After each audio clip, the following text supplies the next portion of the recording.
السلام عليكم ورحمة الله وبركاته. صلى على النبي عليه أفضل الصلاة والسلام. ازيكم يا جماعة؟ عاملين ايه؟ يا رب تكونوا بخير.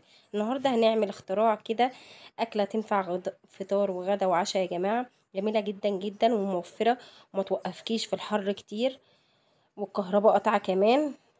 تعالوا معانا وشوفوا الطريقة بسرعة. عندنا بصلاية متقطعة كده، وطماطم متقطعة، وفلفل متقطعين كده حتت صغيرة زي ما انتوا شايفين. عندنا بقى نقانق. النقانق دي ممكن تستبدليها بلانشون اهي. لا، النقانق دي فراخ ولحمة. وعندنا بيض. دي بطاطس بقول لكم متقطعة حتت صغيرة ومسلوقة.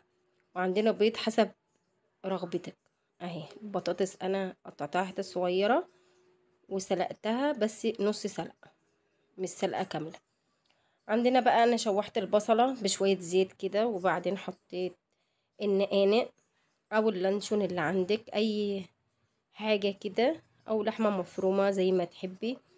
وبعدين نزلت عليها بالطماطم والفلفل الرومي، وحطيت بهارات فلفل وبابريكا، وحطيت بهارات فراخ لو هي عندك او متوفرة.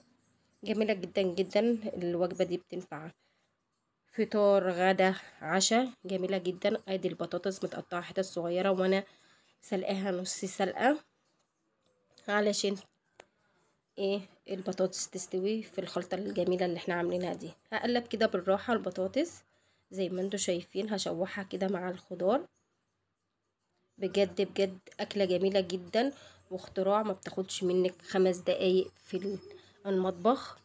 وبعدين انا اهو يا جماعة كسرت البيض كده زي ما انتوا شايفين، حسب البيض حسب الكمية اللي انت عايزاها. برضو حطيت فلفل اسمر كده علشان الزفرة بتاعه البيض، وحطيت ملح برضو زي ما انتوا شايفين. وبعدين هغطي كده على البيض عشان يستوي على نار هادية جدا علشان البيض معانا يستوي. الدقيق جميلة يا جماعة. الطريقة دي هي زي ما انتوا شايفين، انا غطيت عليها وبعدين وطيت النار لما البيض يستوي. جميلة جدا جدا، جربوا الطريقة دي جميلة.